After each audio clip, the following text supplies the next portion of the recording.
explain that in a little bit more depth. But in the 30,000 foot view, you're seeing these relics in the landscape, and then what you're presented with is essentially the front yard and the backyard. So as you turn this corner, you've got the turf strip we had to keep. We broke it up a little bit. We didn't like straight lines.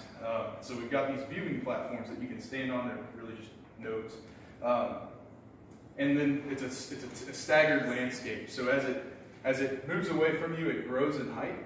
You're faced with basically a sedge lawn alternative adjacent to the turf grass so that they can see a direct translation there. Behind that, you've got some prairie drop seed with some seasonal forbs to give you some color throughout the year, which is kind of your next level of intervention that you could take in your own yard. Behind that, you've got some native shrubs. It's kind of a spine that gives it some seasonal character and stability so that, you know, in January, this thing is still going to feel robust. And then as you move around the path, we modified the path a little bit just to capture that kind of nugget that sits down here. We pulled the path down to the south there and allowed you to wrap around behind. Two more viewing nodes back here. Those might be combined. They might be spaced a little further. This is very diagrammatic.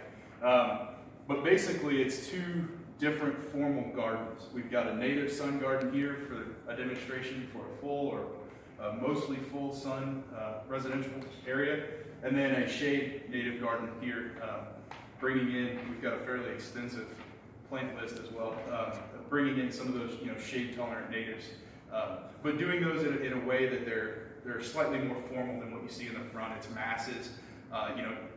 We want to avoid the singular plants, 1, 2s, 3s. Let's plant some broad brush strokes in those two gardens. On these viewing nodes, you have a viewing area to the front and a seating area to the back so that you can kind of diversify the space and allow people to interact the way they would like to. And then we also played around with the idea of integrating some topography as well.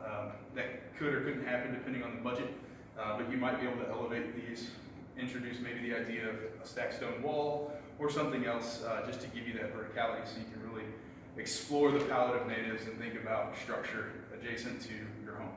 So, all right. Great. And I just want to explain a little bit more on the relic idea. We talked about it also as being like theatrical, where you just have on a theater stage, you might just have the suggestion of a wall, the suggestion of a window, the suggestion of an entrance. And then the plants up against that would show that how you could use natives to create a more formal farmhouse kind of look. All right, that's it. Excellent.